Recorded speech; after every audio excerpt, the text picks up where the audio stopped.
हाँ, अजाद्यत टाप है, ठीक है। और एक और सूत्र था,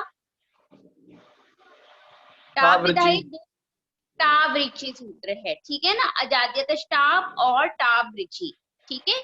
इसी के साथ साथ हम लोगों ने ई प्रत्यय विधायक सूत्र भी पढ़ा है, यूनस्टी। यूनस्टी सूत्र है, बिल्कुल सही। और इसके साथ में हम लोगों ने और कौन सा सूत्र पढ़ा था, चाप विधायक सूत्र भी पढ़े थे। चाप विधायक सूत्र कौन से हैं? यंगश्चापः आवट्याच्च आवट्याच्च यंगश्चापः और आवट्याच्च, बिल्कुल सही। फिर हम लोगों ने नीप विधायक कितने सूत्र अभी तक पढ़े हैं? गीप विधायक तो मैम अभी तक कई सूत्र पढ़ लिए, जैसे ऋण्येभ्यो और गीतश्च, दो ही तो सूत्र पढ़े, जी मैम, है ना।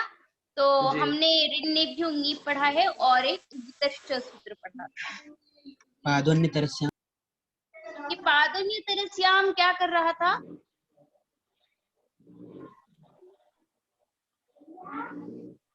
नीप कर रहा है क्या?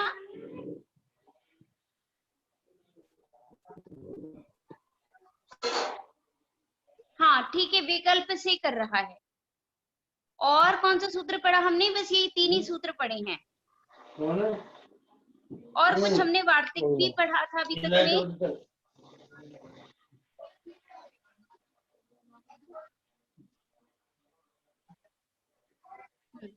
और एक और सूत्र भी पढ़ा है हम लोगों ने, वनोरच। वनोरच सूत्र भी पढ़ा है, जी मैम। कल ही हम लोगों ने पढ़ा था वनोरच, ठीक है। वनोरच क्या करता है?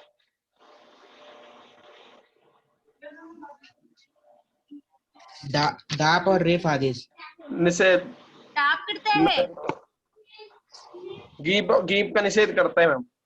नहीं, वनोरच नीप करता है और न करता नकार है। के स्थान पर, नकार के स्थान पर रकार करता है और नीप करता है, गीप भी करता है, और न के स्थान पे र करता है, वन के न के स्थान पे। ठीक है, क्लियर हुई बात?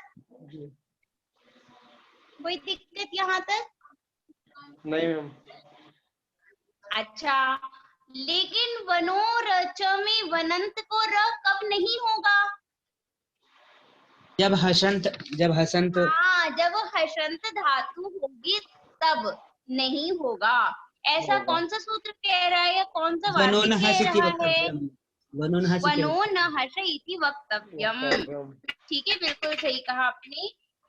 ठीक, तो मुझे लग रहा है इस प्रकार से आप लोगों को नीट तक अभी तक मैंने जो भी पढ़ाया है वह आप लोगों को क्लियर है, स्पष्ट हो रही है बातें, है ना। अच्छा, एक और चीज की न षट सस्रादिभ्यः सूत्र क्या करता है? गीप और टाप का निषेध करता है मैम। नहीं ये हाँ, नहीं, नीप और टाप का निषेध करता है, ठीक है, न नहीं होता। ठीक, इस प्रकार से आप लोगों को अभी तक का जितना भी पाठ है वह स्पष्ट हो गया। न सस्रादिभ्य का एक उदाहरण मैंने बताया था आपने, स्वस्रा करके। पंचन। हाँ, स्वसा। पंच।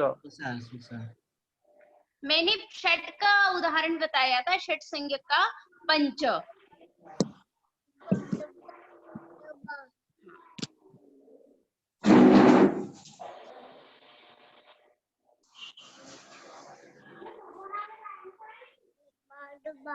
हाँ, समझ में आई? वो क्या समझ नहीं आई थी क्या पंचन वाला, हिमांशु? वो मैम सत्संगत के उदाहरण। ये सूत्र एक बार फिर से बता दीजिए, नट सस्रादिभ्य। ठीक है, न षट सहस्रादिभ्यः, ये कह रहा है न भवति, किम न भवति, नीप न भवति, टाप प्रत्ययश्च न भवति।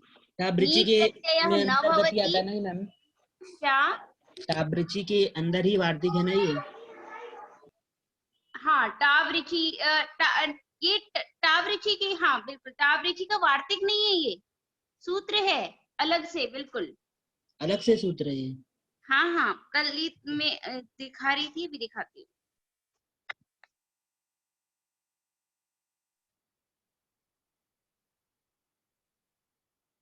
देखिए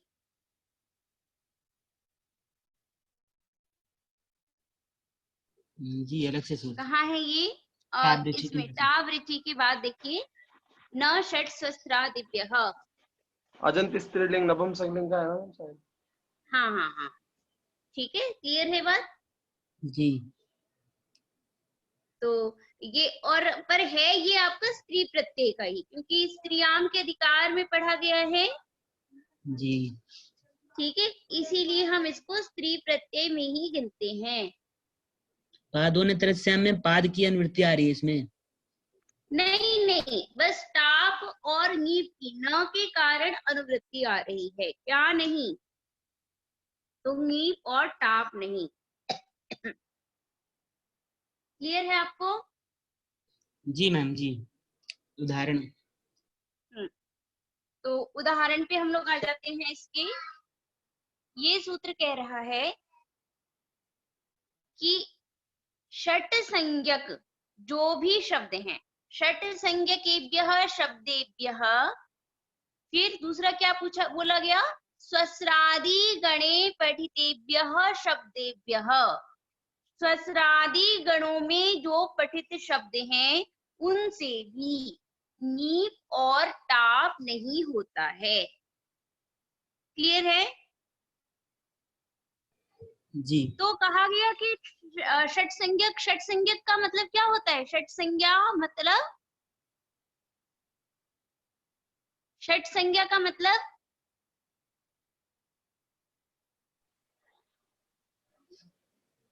वो जो मैम प्रत्यय थे ना, टाप और गेप, वहां पर भी हम विभव, किए थे ना मैम, क्या बोलते हैं, ऋण्यभ्यो गीप में जो नहीं पंचम। विभव षट संज्ञा मतलब,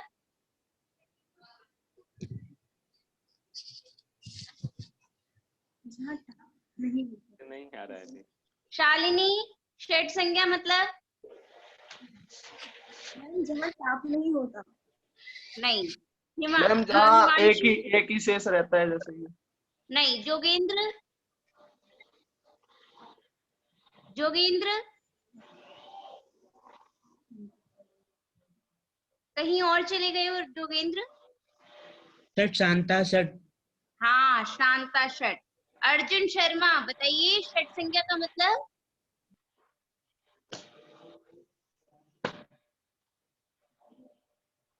विश्वजीत,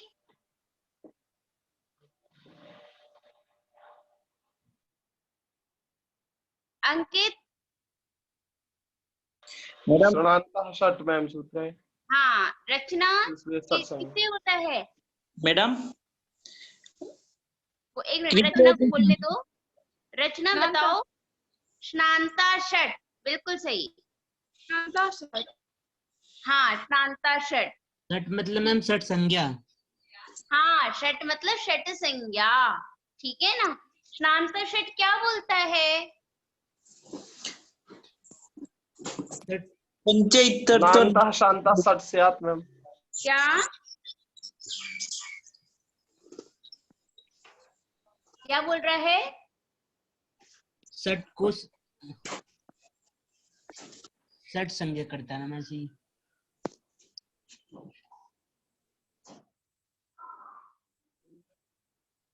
हाँ तो ये बोल रहा है शांत की और नांत की। श्रांत है ना, इसमें अंत को सबके साथ जोड़ो, श के साथ भी जोड़ दो, न के साथ भी जोड़ दो, तो क्या बोलेगा, श्रांत और नांत। शांत और नांत पद की षट संज्ञा होती है। क्लियर हुई बात। शांत और नांत पद की षट संज्ञा होती है। क्लियर है। जी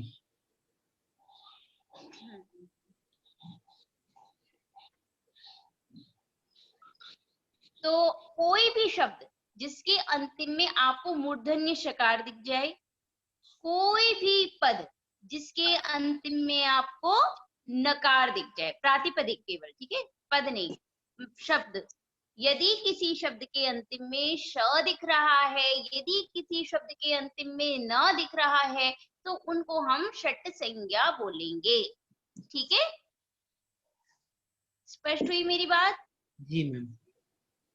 ठीक है, तो वो जो षट संज्ञक हैं और स्वस्रादि गणों में पठित हैं, ठीक है, ये स्वस्रादि गण क्या होता है?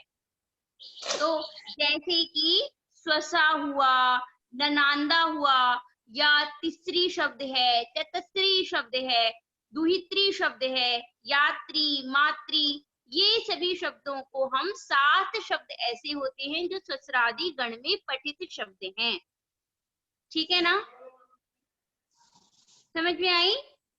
इन सभी से नीप और टाप नहीं होता है, ये शब्द जैसे हैं वैसे ही पढ़े जाते हैं। ठीक है, क्लियर है बात? तो इस प्रकार से हम लोग इस पर पहुंचते हैं कि शांत और नांत पद लेना है, तो उसमें इन्होंने उदाहरण दिया पंचन। कौन सा उदाहरण दिया इन्होंने? पंचन। ठीक है, ठीक। तो पंचन में हम देख सकते हैं वह नकारांत है। ठीक है, नकारांत हो जाने के कारण यह षट संज्ञक होगा। ठीक है, और इससे हम नीप या टाप नहीं करेंगे। क्लियर है? बात समझ में आई आपको? जी मैम। ना, ये अंत में ना है ना पंचन में, यही नांत हो गया, और नांत हो जाएगा तो फिर शांता षट से षट संज्ञा हो जाएगी। हाँ बिल्कुल, ठीक है ना। अब हम यहाँ पर थोड़ा सा एक चीज देखते हैं कि थोड़ी सी बात यहाँ पर ये आई है पंचन शब्द में कि यहाँ पे जब नीप की प्राप्ति होगी, ठीक है, तो उस समय न का लोप हो चुका होगा। पंचन शब्द से जब आप नीप लेकर आते हैं तब तक न का लोप हो जाता है। ठीक है, मतलब पहले पंचन शब्द आएगा, उस न का आप पहले ही लोप कर दीजिए। ठीक है, उसके बाद आप नीप लेकर आएंगे, ये बात बोली जा रही है। ठीक है, तो जिस समय आप नीप लेकर आएंगे तो आपको न नहीं दिखेगा, तो ये नांत दिखेगा नहीं, तो आप इसकी षट संज्ञा मत करो।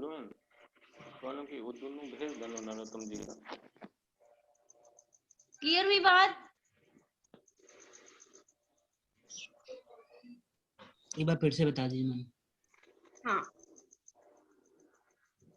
यहाँ पे जिस समय आप पंचन शब्द लेकर आते हो तो षड्भ्यो लुक आदि से जस और शस का लुक हो जाता है पहले ही। ठीक है, उसके बाद ये कह रहे हैं कि यहाँ पर हम क्या करेंगे कि न अंतिम में दिखेगा तो न लोपा प्रातिपदिकांत सूत्र के द्वारा, या न लोपा सुख सर संज्ञा तुक विधिशु प्रति, इस सूत्र से भी आप क्या कर सकते हैं, न का लोप कर दीजिए। पहले क्या करना है, पहले हमें न का लोप करना है। जब हमें न का लोप मिल जाएगा उसके बाद आप नीप लेकर आ जाइए। क्लियर हुई? जी। षट संज्ञा किसकी करते हो? शांत और नांत पदों की हाँ, षट संज्ञा। शांत और नांत पद की कर रहे हो ना, तो अब जब हम न पंचन के न का लोप कर देंगे तो हमें वह पंचन नांत दिखेगा नहीं। समझ में आई? पंचन में न आपको दिखेगा क्या? नहीं। ठीक है, तो जब आपको पंचन में न नहीं दिखेगा तो उसकी षट संज्ञा भी नहीं होगी। जी। ठीक है, षट संज्ञा नहीं होगी तो फलस्वरूप क्या हो जाएगा, उससे आप नीप या टाप कर सकते हैं। जी। ठीक है, तो कहा गया कि इसमें हम ऐसा नहीं करेंगे, क्योंकि जो नीप है, दो कारण हैं। एक तो ये कारण है कि जो नीप है वह अंतरंग है। अंतरंग है। हाँ, अंतरंग इसलिए क्योंकि पहले नीप लेकर आओगे तभी तो आप प्रातिपदिक संज्ञा करोगे, स्वादि विभक्ति तो बाद में आएंगी। तो अंदर में तो आपको नीप ही दिखेगा ना, ठीक है। तो अंतरंगत्वात् पहले आपको नीप करना पड़ेगा, और नीप होगा ही नहीं जब वो आप न देखेंगे तो, ठीक है। एक कारण ये हुआ। दूसरा कारण ये है कि जब आपका ये सभी सूत्र अभी हम आपने कहा गीप जब होगा ही नहीं तो पहले हम जैसे पंचन में नकार की क्या बोलते हैं लोप करने के बाद ही गीप करते हैं ना। हाँ, नहीं, यहाँ पर बोला जा रहा है कि जब आपके पास आप पंचन में नकार का लोप करोगे कब? जब हमें गीप करना होगा। हाँ, रुकिएगा। जैसे कि हमारे पास जब शब्द पंचन रहेगा, ठीक है, यहाँ से हम जब बात ये हो रही है, हम यहाँ से जस या शस लेकर आते हैं, ठीक है। देखिए, पंचन शब्द है, कहा जा रहा है कि आप जस विभक्ति लेकर आएंगे, ठीक है। षड्भ्यो लुक कह रहा है कि इस षट संज्ञक एक से परे जस और शस का लुक हो जाता है, बचता है हमारे पास पंचन, ठीक है। ऐसी अवस्था में न लोपः प्रातिपदिकान्तस्य सूत्र के द्वारा इस न का लोप कर दिया जाए। जी क्लियर है ये बात? जी मैम। तो कहा जा रहा है कि इस जस से पहले ही आपको नीप करना पड़ेगा, इससे पहले हमें नीप करना पड़ेगा, है ना। अच्छा, ये जस विभक्ति लेकर जो आओगे उससे पहले आपको नीप लाना पड़ेगा, नकार के लोप से पहले ही मैम। हाँ, जस विभक्ति के लाने से पहले ही आपको नीप लेकर आना पड़ेगा, जी ठीक है। और जब आप नीप लेकर आओगे तो आपको न दिखेगा, ये अंतरंग है, नीप अंतरंग है, जस आदि कार्य बहिरंग है। पूर्व में हो रहा जी। क्लियर हुई बात आपको? और जब नीप आएगा तो वो न देखेगा और नीप नहीं आएगा। कहा गया कि ठीक है बाद में ही लेकर, अब बाद में तो आ जाएगा नीप, तो कहा कि बाद में भी नीप नहीं आएगा। क्यों नहीं आएगा? क्योंकि जब नीप आने लगेगा, आप कौन से सूत्र से लेकर आओगे? किसी भी सूत्र के द्वारा नीप आदि लेकर आने लग जाएंगे जब भी, तो होगा ये कि जैसे ही आप नीप या टाप लेकर आएंगे, अजाद्यत टाप, तो ये सभी सूत्र कौन से अध्याय में पढ़े हुए हैं? मैंने पहले दिन बताया था, स्त्री प्रत्यय कौन से अध्याय में है? सपादी कौन से अध्याय में है? चतुर्थ अध्याय में। हाँ, चतुर्थ अध्याय में। नीप टाप ये चतुर्थ अध्याय का सूत्र है। और न लोप करने वाला सूत्र कहाँ का है? न लोप ये 8-3 में है। न लोप स्वर संज्ञा विदिशु 8-2-2 में है, ठीक है। यानी कि ये त्रिपादी है, ये सपाद सप्ताध्यायी है, तो सपाद सप्ताध्यायी के प्रति त्रिपादी असिद्ध हो जाएगा। तो आपने क्या किया था? त्रिपादी वाले शास्त्र से क्या किया था आपने? ना लोपः स्वर संज्ञा विदिशु कृति से क्या कर रहे थे? न का लोप कर रहे थे। तो ये जो न का लोप है वह इसको नहीं दिखेगा जी, सपादी सूत्र को नहीं दिखेगा। ये सूत्र तो सपाद सप्ताध्यायी का है और ये त्रिपादी का है, इससे किया गया कार्य इसको नहीं दिखता है जी। क्लियर हुई?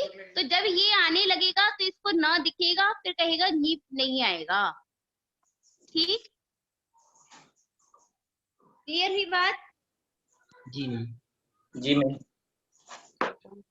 न लोपः प्रातिपदिकांत से जब ना का लोप होने लगेगा मैम, तो ये जो क्या बोलते हैं सपादी जो टाप जो कार्य करेंगे वो हमको न का लोप नहीं दिखेगा। हाँ ठीक है, क्लियर हुई बात आपको? ये सूत्र क्लियर हुआ? आगे चलें,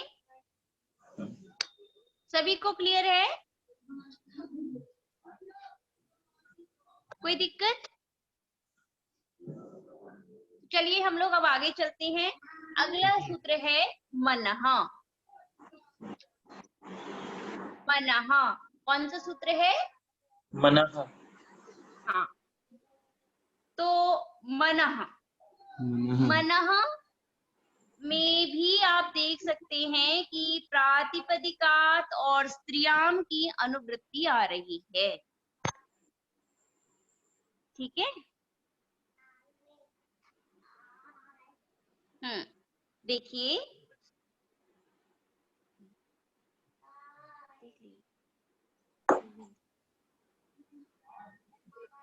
जी।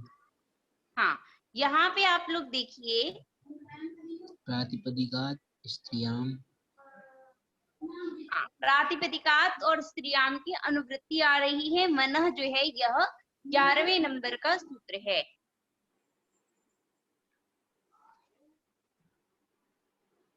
ठीक, जी। और ऋण्यभ्यो गीप से गीप की अनुवृत्ति आ रही है। हाँ बिल्कुल। तो अब देख, और न षट्सहस्रादिभ्य से ये कुछ काले काले अक्षर जितने भी हैं सारे देख जाइए, नीप, स्त्रियाम, न, टाप, ये सभी। ठीक है, क्लियर हुई बात आपको? और प्रातिपदिका, जी। ठीक, क्लियर हुई बात? तो अब मैं इसमें पुनः, जैसे मैं हमेशा ही प्रश्न करती हूँ कि कितने पद हैं इसमें? एक पद में। कौन सी विभक्ति? पंचमी विभक्ति। हाँ, पंचमी विभक्ति है। तो और आपके जो इधर जिन जिन का अधिकार आ रहा है उनमें कहीं पंचमी विभक्ति दिख रही है क्या? जी, प्रातिपदिकात।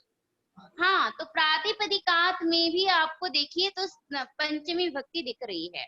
तो मनः प्रातिपदिकात, जब भी एक ही विभक्ति वाले दो पद हो जाएं तो वो दोनों क्या होते हैं? अंत लग के जुड़ जाते हैं। विशेष्य विशेषण होते हैं, है ना? क्या होते हैं? विशेष विशेषण। हाँ बिल्कुल, आपने अंत जो कहा वो विशेष्य विशेषण का ही फल है। जब भी दो पद ऐसे ही पंचमी या षष्ठी विभक्ति हो करके विशेष्य विशेषण बन के बैठेंगे तो हम उसमें विशेषण में अंत पद को जोड़ देते हैं। ठीक है ना? मना यहाँ पे विशेषण है क्या? हाँ, यहाँ पे मनः विशेषण है, तो मनः में हम अंत जोड़ेंगे तो क्या बन जाएगा? मनन्तात। मनन्तात, प्रातिपदिकात। ठीक है ना? मनन्तात प्रातिपदिकात। फिर आगे बोलिए, स्त्रियाम, बोलते जाइए ना, स्त्रियाम। फिर क्या क्या? नीप, टाप, न भवति। अर्थ क्लियर हुआ? मनन्तात। एक मिनट, एक चीज क्लियर नहीं हुआ, एक बार फिर से दिखाइए ना। अच्छा अच्छा, हाँ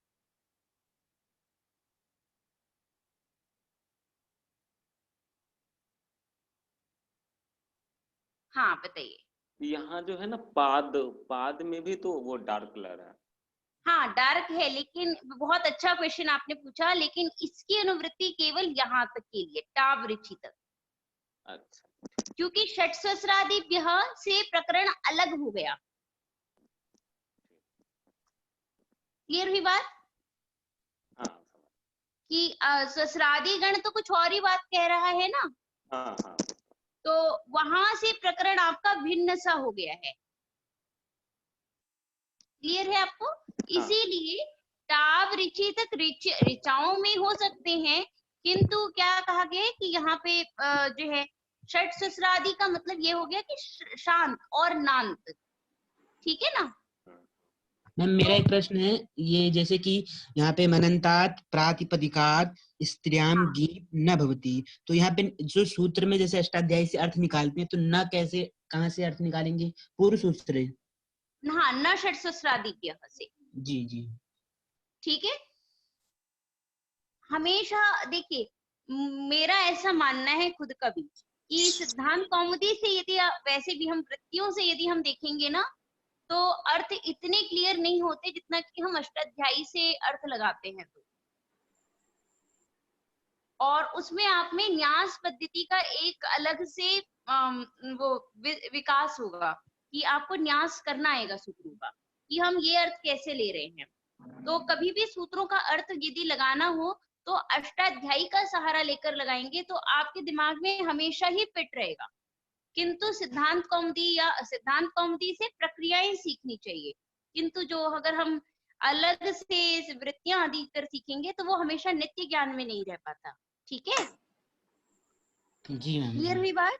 जी। तो यहाँ से देखिए, अब आपने यहाँ पे मनः देख लिया है, एक बारी देख रहे हैं। अगर आपने यहाँ पे मनः देख लिया एक बार और आपको इसकी स्थिति पता चल गई कि ये न, इसमें टाप नीप, ये किस जगह पे पढ़ा हुआ है, तो आप अपने आप पूरे जीवन में कहीं कभी भी नहीं भूलेंगे कि इसमें न होता है, मतलब नहीं होता है। और आपको ये भी पता होगा कि टाप और नीप नहीं होता है।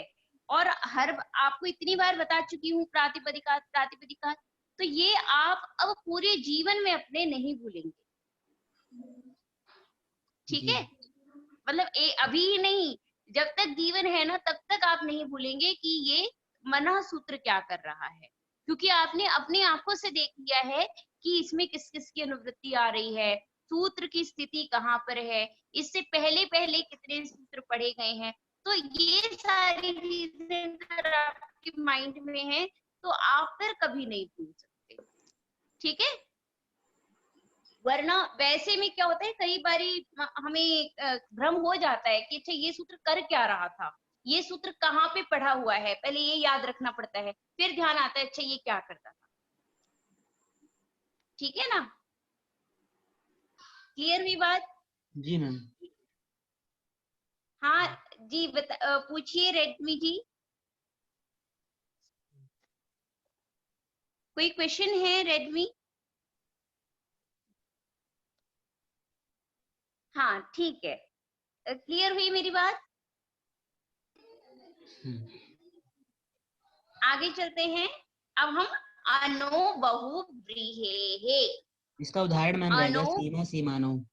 अच्छा, क्षम्यतां, सीमा सीमानो। ठीक है, यहाँ पे उदाहरण है इसका।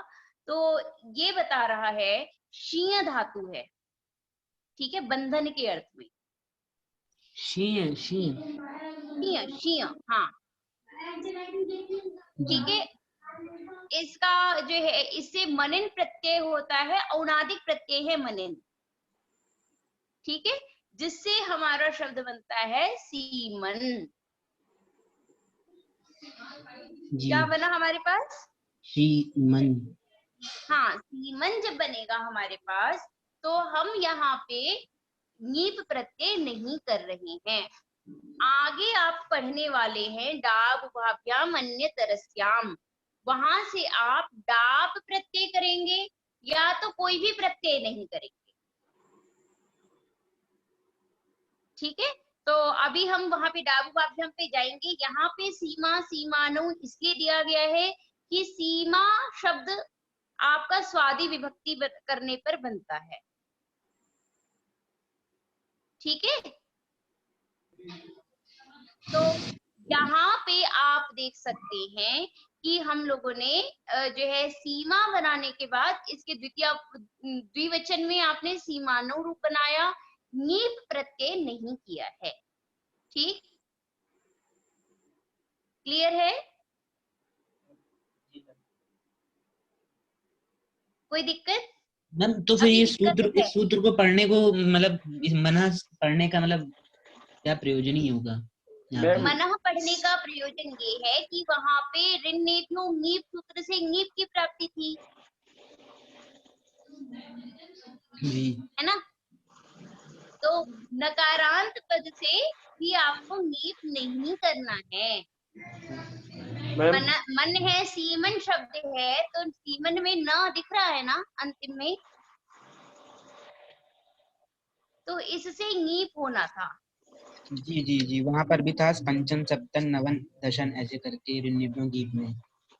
हाँ, तो वैसे ही यहाँ पर भी हो जाता, पर हम यहाँ पे नीप नहीं करेंगे। ये प्रश्न आपको तब भी पूछना था जब आप पंचम पढ़ रहे थे कि नीप प्राप्ति है क्या? प्राप्ति है, ऋण्ययों नीप से है। ठीक है, वो तो मैम आपने कह दिया था गीप हो जाएगा, मतलब प्राप्ति क्या? है गीप। आपने कहा था गीप की प्राप्ति है, आपने बताया था। मैंने ये नहीं, सूत्र तो नहीं बताया था।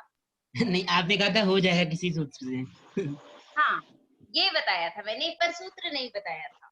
तो वहां पे भी ऋण्ययों गीप से थी, सीमन में भी ऋण्ययों नीप से नीप की प्राप्ति है, जिसका की निषेध किया जाता है मनः सूत्र से। क्लियर है? जी मैम। मैम जैसे सीवन शब्द है उससे हम डाप प्रत्यय करते हैं, तो सीमन में नकार का क्या होगा फिर? नकार का लोप हो जाता है। नलो प्रातिपदिकांत से। जब आप डाप करेंगे ना तो अभस्या भी टेर लोपः सिद्धांत से हो जाएगा। जी जी जी।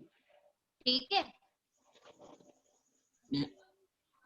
पर अभी यहाँ पे जो अभी आप पढ़ रहे हो सीमा सीमानु, यहाँ पे आप डाप नहीं पढ़ रहे हो। यहाँ पे हम डाप पढ़ रहे हैं ना मैम? नहीं, यहाँ पे देखिए डाप नहीं है, यहाँ पे सीधा सीमा सीमानो इन्होंने दिखा दिया, यानी कि सीधा जो शब्द बनता है वो ही बनेगा, न टाप होगा। टाप की तो प्राप्ति ही नहीं है, अजाद्यत टाप आदि से अदंत शब्द नहीं है। और डाप अभी हम बाद में पढ़ेंगे, नीप का इन्होंने निषेध करके दिखा दिया। क्लियर है? ठीक ठीक। अगला चलते हैं हम लोग, अनो बहुव्रीहेहे। अनो बहुव्रीहेहे, ठीक है। ये क्या कह रहा है? बिल्कुल जैसे अभी हमारा मनोह कह रहा था। ठीक है, क्या है? अनह बहुव्रीहेहे प्रातिपदिकात स्त्रियाम नीप टाप न भवति। ये है,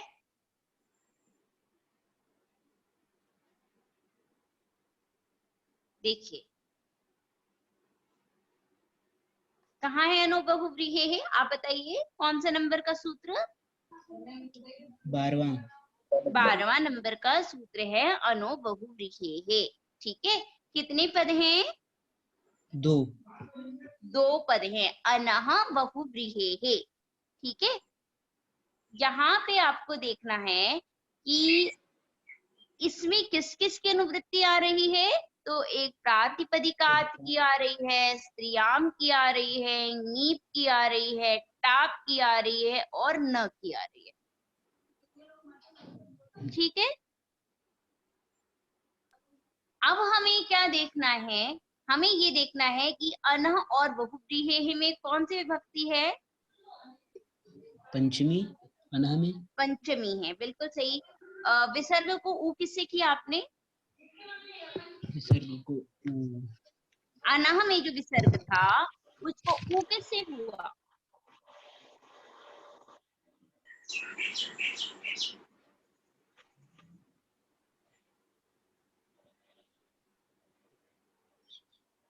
बोलो। ससुरु ससज शुरू क्या करता है? ऋतु करता है कि उत्तु करता है? नहीं मैम सही। हशीच,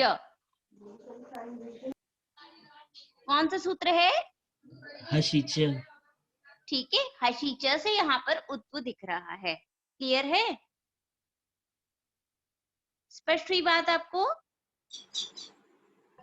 जी मैम। तो अब हम देखते हैं, अब अपनी चीज पर आते हैं, अनो बहुव्रीहेहे और प्रातिपदिकात, ये सभी विशेष्य विशेषण हैं। ठीक है ना? तो कौन सा किसका विशेषण है?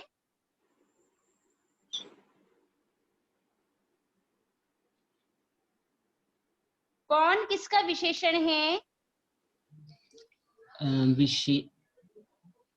विशेष बहुव्रीहि और अनो अनः है, अनः जो है वह प्रातिपदिकात का विशेषण है। ठीक है, सबका विशेषण अनः है। देखिए, अनः विशेषण हुआ प्रातिपदिकात बहुव्रीहि का, प्रातिपदिकात जो है वह बहुव्रीहि का विशेषण हुआ। ठीक है ना। तो मेन जो सबसे बड़ा विशेषण है इनमें, उसी में हमें अंत लगाना है। तो अन पे हमारा अंत लगेगा। तो क्या बोलोगे? अनंतात अनंतात, फिर प्रातिपदिकात, स्त्रियां पहले बहुव्रीहि है, बहुव्रीहि बहुव्रीहि स्त्रियां, बोलिए फिर क्या? स्त्रियां न नीप, मैम न टाप और न। ठीक है, नीप टाप न। क्लियर हुई बात? जी जी हाँ बिल्कुल सही। क्या बोलेंगे? अनंतात बहुव्रीहि प्रातिपदिकात स्त्रियां नीप टाप न। ठीक, तो इस प्रकार से हमने अर्थ लिया। अनंत बहुव्रीहि यदि प्रातिपदिक रहेगा तो अनंत बहुव्रीहि कैसा होना चाहिए? प्रातिपदिक जो कि अन अंतिम वाला होना चाहिए। ठीक है जी हाँ। अनंत तो अन अंतिम में आए जिसके, ऐसे को हम कहते हैं अनंत। तो अनंत बहुव्रीहि से क्या होता है? टाप नीप और टाप टाप नहीं होते हैं। जी ठीक है, क्लियर हुई बात? तो जैसे इन्होंने वर्ड दिया बहुयज्वा, क्या शब्द है? बहुयज्वा हाँ, बहुयज्वा। यहाँ पे बहुत सारे यज्ञ करने वाले हैं, जहाँ पे उसको हम बहुयज्वानः बोल रहे हैं। ठीक है, जिस नगरी में, ऐसा अर्थ हो रहा है। ठीक है, तो यहाँ पे हमारे पास शब्द है बहुयज्वन। क्या शब्द है हमारे पास? बहुयज्वन। हाँ, यज्वन शब्द हुआ। ठीक है ना। यहाँ पे तो मैम वनी कौन सा प्रत्यय हुआ है? वनि प्रत्यय हुआ है यज धातु से। जी अन्येभ्योऽपि दृश्यन्ते। ठीक है, तो किंतु यहाँ पे आपको ये ध्यान रखना है कि यहाँ पे हम क्या नहीं करेंगे? नीप प्रत्यय नहीं करेंगे। क्लियर है? क्या नहीं करेंगे? प्रत्यय। हाँ, नीप प्रत्यय यहाँ पर आपका नहीं होगा।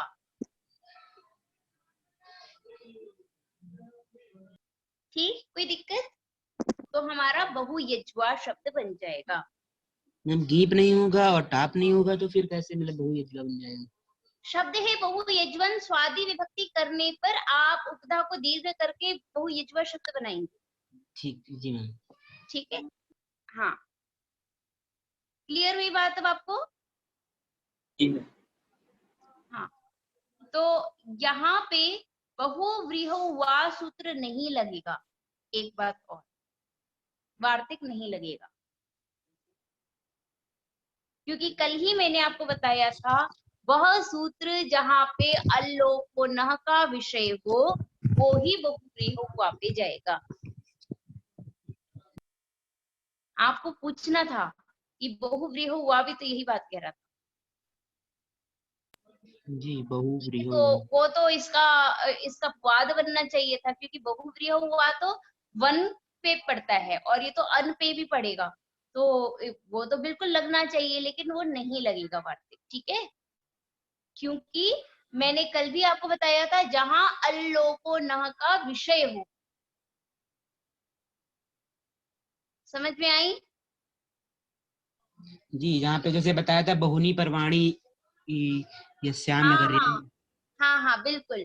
यहाँ पे जैसे क्या होता है जब आप वहां पे उदाहरण क्या आपने पढ़ा था, बहवः धीवानः सन्ति जी। यत्र। यहाँ पे जब आप भ संज्ञक में जाएंगे, शस आदि विभक्ति में क्या रूप बनाएंगे? धीवा का धीवन, धीवन शब्द में आप क्या लगाएंगे शस आदि विभक्ति में?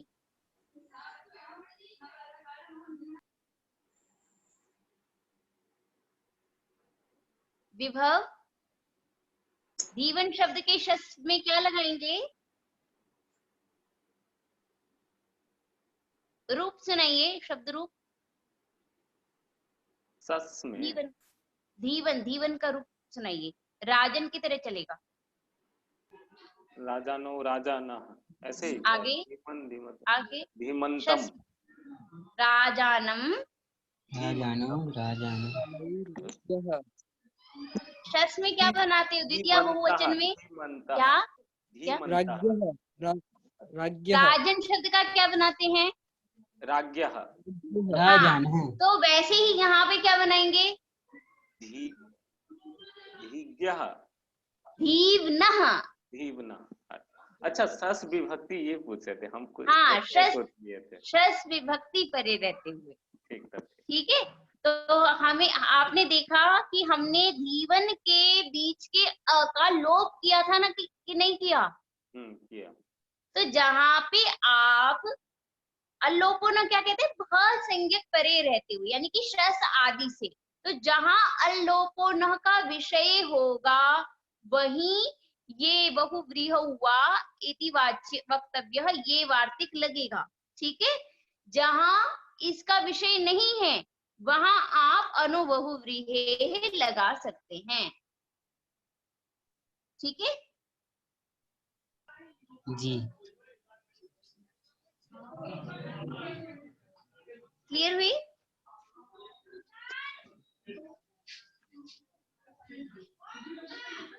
यहाँ मेरी पे बात क्लियर हो रही है? स्पष्ट हो रही है आपको? अल्लोपोनः जो बता रही थी आप मैम। हाँ, अल्लोपोन क्या कह रहा है कि भ संज्ञक परे रहते हुए उपधा के आकार का लोप होता है। ठीक है, भ का मतलब शस आदि जो अजादि विभक्ति। ठीक है, शस से प्रारंभ करके जो भी अजादि विभक्ति परे रहते हुए। ठीक, अब बात आती है अल्लोपोना की, नहीं बात यहाँ पर आपको पूछनी है बहु यज्वा में क्या बात है, वहां पे अ का लोप क्यों नहीं होगा? जी। वहां पे क्या रूप बनेगा बताइए? यजवन शब्द है तो आप शस में क्या रूप बनाएंगे?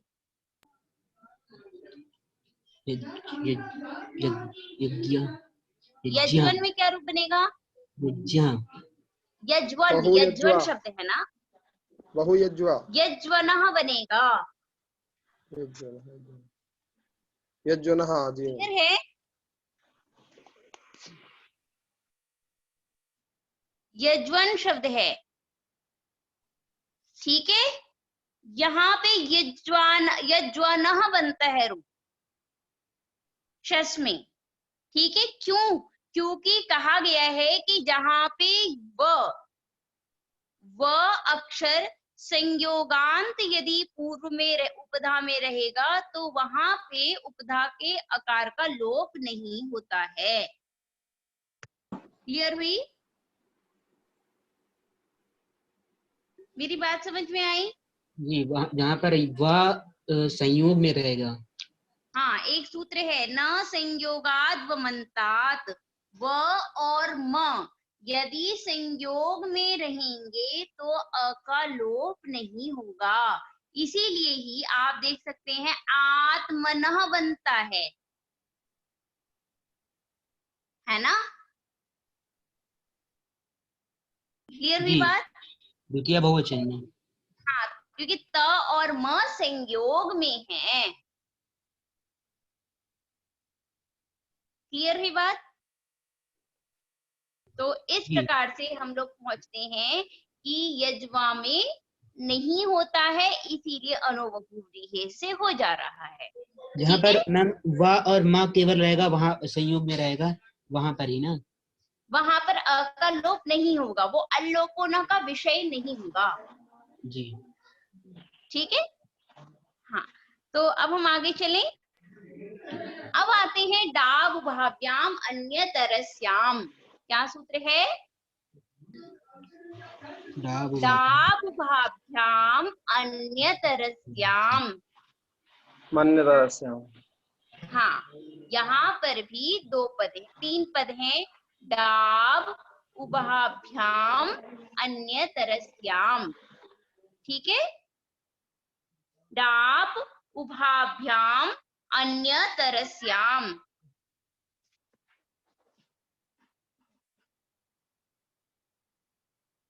दोनों से डाब प्रत्यय होता है। ठीक है, डाब भाभ्याम अन्य तरस्याम। उभाभ्याम, उभाभ्याम काभ्याम, किन दोनों से? इससे पहले जो दो सूत्र पढ़े गए हैं उनसे। क्या मतलब? मनंतात अनह अनंतात बहुव्रीहेश्च। ठीक है, मनंत और अनंत से डाप प्रत्यय होता है विकल्प से। क्लियर है? स्पष्ट है मेरी बात? मनंत और अनंत। हाँ,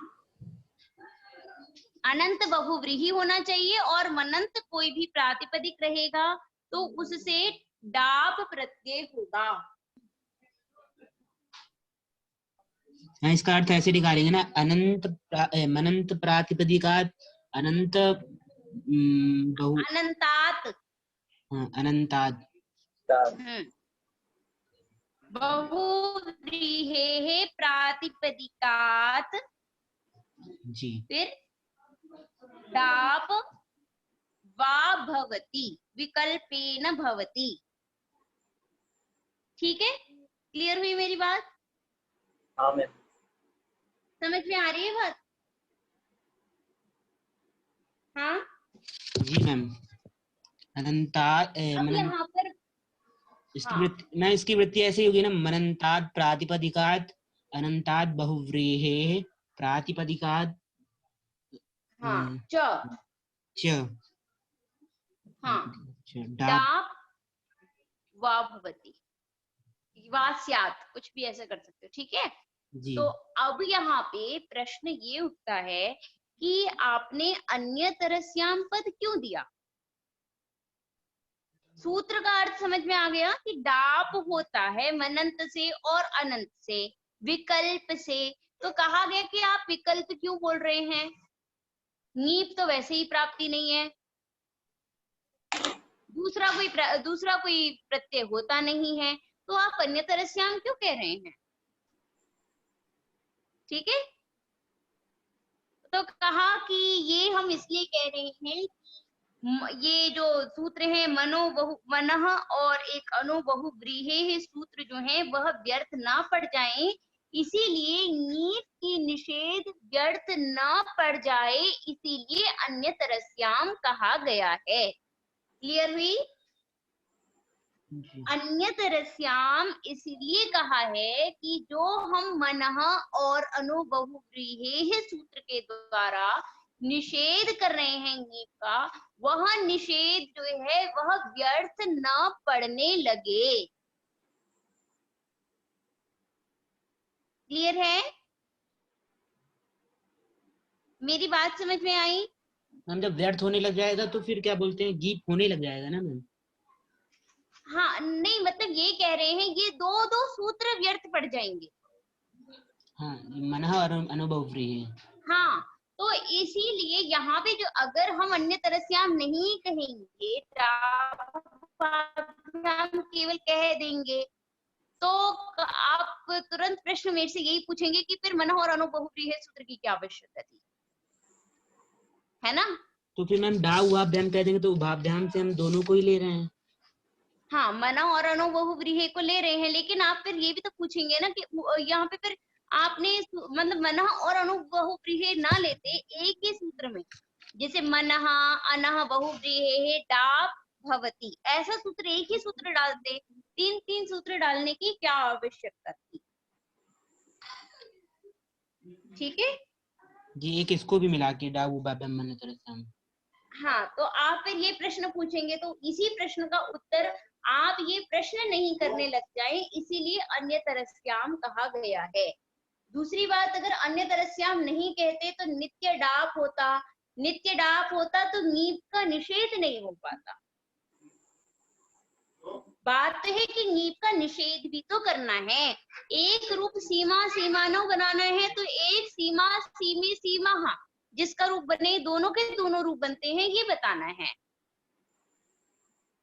सीमा शब्द से दोनों प्रकार के रूप बनते हैं, सीमा सीमानो सीमाना जिसका रूप चलता है, और एक रूप बनता है सीमा सीमे सीमाहा। तो ये दोनों के दो रूप चलने लगे, इसीलिए डाब भाव्याम अन्य तरस्याम में अन्य तरस्याम पद को दिया गया है। स्पष्ट हुई बात? जी हाँ। तो इसके साथ ही जो है भाष्य में कुछ लोग ऐसा भी कहते हैं कि अन्य तरस्याम को मात्र स्पष्ट करने के लिए कहा गया है, ठीक है, किंतु भाष्य में कहा गया है कि ये स्पष्टार्थ नहीं है। यहाँ पे इन तीनों सूत्र का योग विभाग किया गया है अन्य तरस्याम के द्वारा।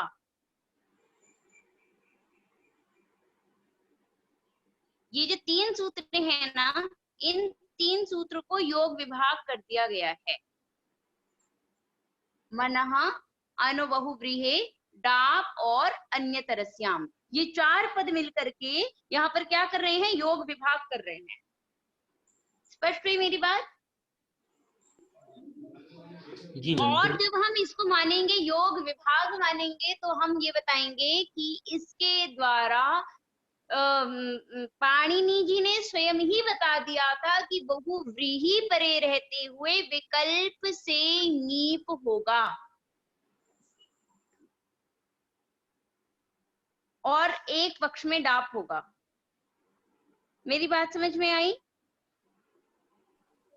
जी ठीक है। और जब ऐसा पाणिनि जी ने बता दिया था तो कात्यायन जी के द्वारा जो बहुव्रीह हुआ, ये जो वार्तिक बाद में लिखा गया है ये बेकार में लिखा गया है।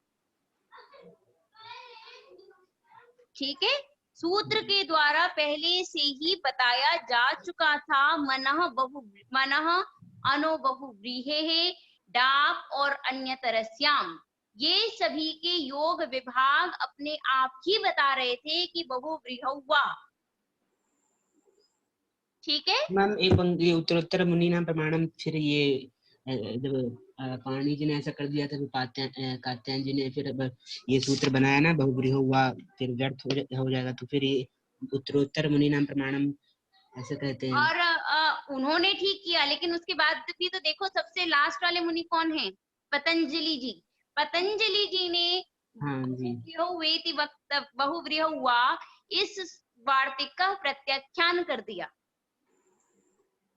कहा कि इसकी कोई आवश्यकता नहीं है। क्यों? क्योंकि हम मनः अनु बहुव्रीहे है, ये तीनों के तीनों सूत्र एक ही बात को कह रहे हैं, केवल इसका योग विभाग किया गया है। ये योग विभाग ही ये ज्ञापित कर रहा है अपने आप में ही कि बहुव्रीहि में विकल्प से होता है। ठीक, जी मैम जी ये बता रहा है कि अनंत बहुव्रीहि को छोड़ के जो भी बहुव्रीहि रहेगा उसमें विकल्प से होगा। जी ठीक है, तो ये सूत्र अपने आप में ही बता रहा है। इस प्रकार से बहुव्रीह हुआ का प्रत्याख्यान कर दिया गया है। समझ में आई? वार्तिक कब लिखा जाता है? जब सूत्र में किसी बात को स्पष्टतया न बोला गया हो। ठीक है, लेकिन यहाँ पे सूत्र में ही बताया जा चुका है। इसमें भी मैम सीमा सीमानो फिर ठीक, से दोबारा उदाहरण दे दिया है। हाँ, बाद में जो उदाहरण दिया है उसमें थोड़ा ध्यान दीजिएगा। इन्होंने उदाहरण में कैसे दिया है? सीमा सीमे। अगर जी। डाप प्रत्यय होगा तो द्विवचन में रूप बनेगा सीमे। जब डाप नहीं करेंगे तो रूप बनेगा सीमानौ।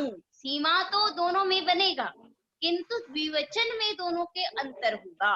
एक में जब आप डाप करेंगे तो रूप बनेगा सीमे, सीमा, सीमे, सीमाहा, ऐसा रूप बनेगा।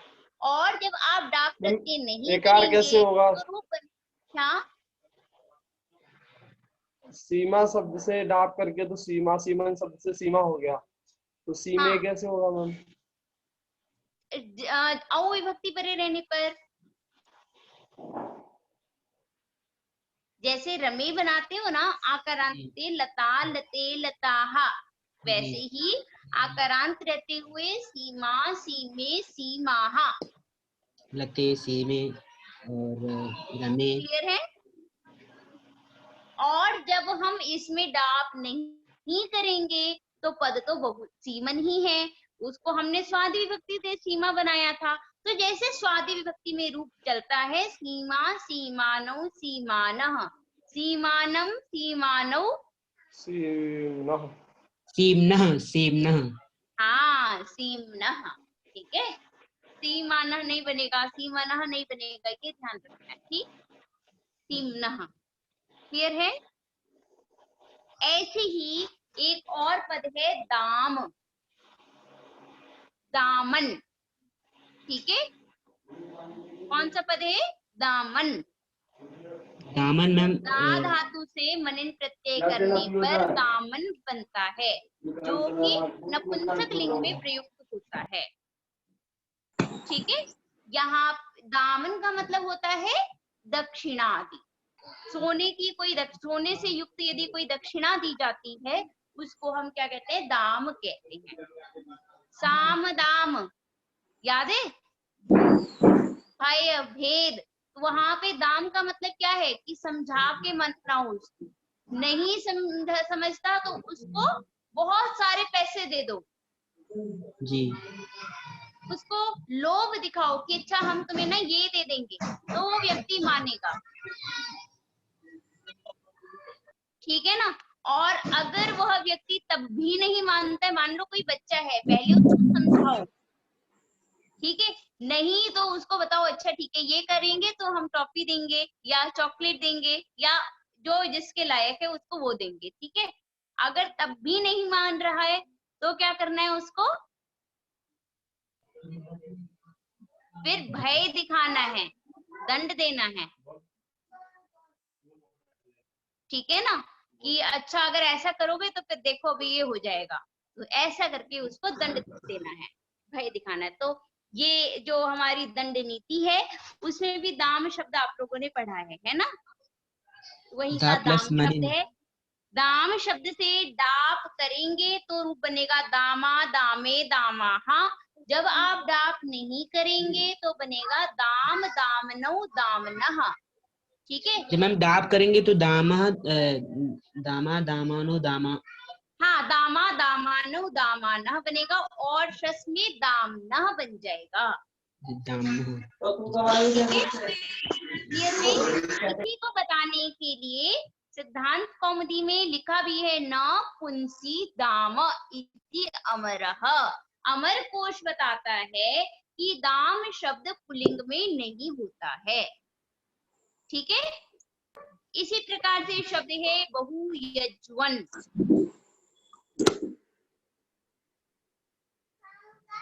तो यहाँ पे डाप किया गया है तो हमने बहुयज्वा बनाया है, बहुयज्वे बनेगा, बहुयज्वाह बनेगा।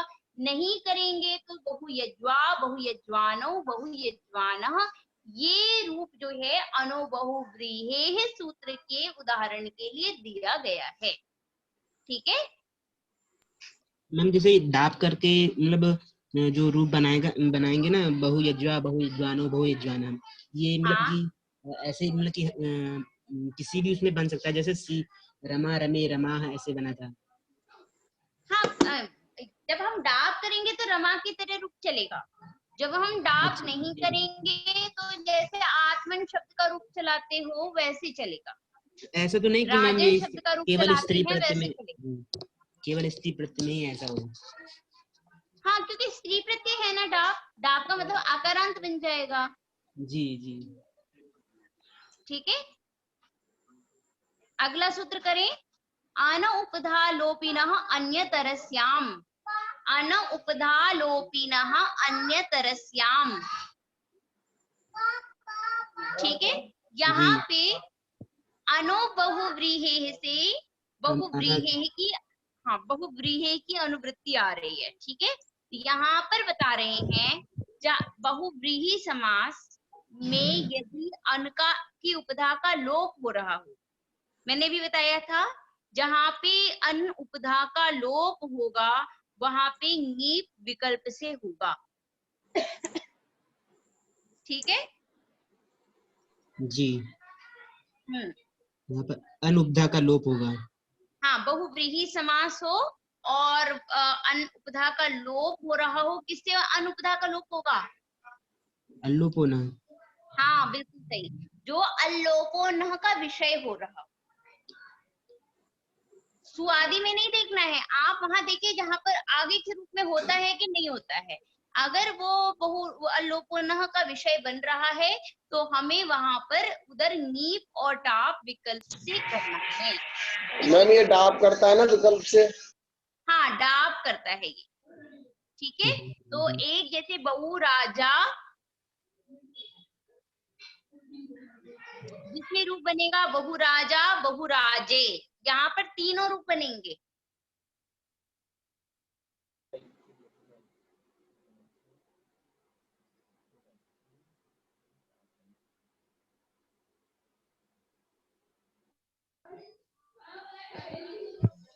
ठीक है, एक बहुराज्ञी रूप बनेगा। बहुराज्ञी, जब आप बहुराजन और नीप कर रहे होंगे तो उसमें भी बचेगा ई। जब वह ई बचेगा तो वो जो है आपका बन जाएगा भ संज्ञक होने के कारण आपको उपधा का लोप करना पड़ेगा। ठीक है मैम यहाँ पहला रूप बनना है बहुराज्ञी और फिर उसके बाद दे रखा है बहुराज्यों, बहुराजे और बहुराजानों। नहीं, ये देखिए पहला रूप बना है बहुराज्ञी। ठीक है, ये बना है नीप करने पर। ठीक, डाप करने पर आपने बनाया है बहुराजा। क्लियर है? जी, बहुरा, और एक और रूप बनेगा बहुराजा।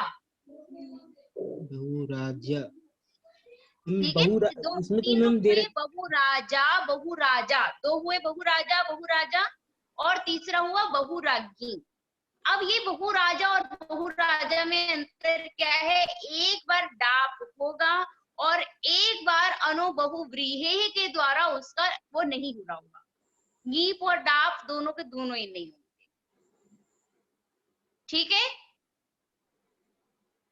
समझ में आई? एक बार अनो बहुव्रीहि से बनेगा बहुराजा।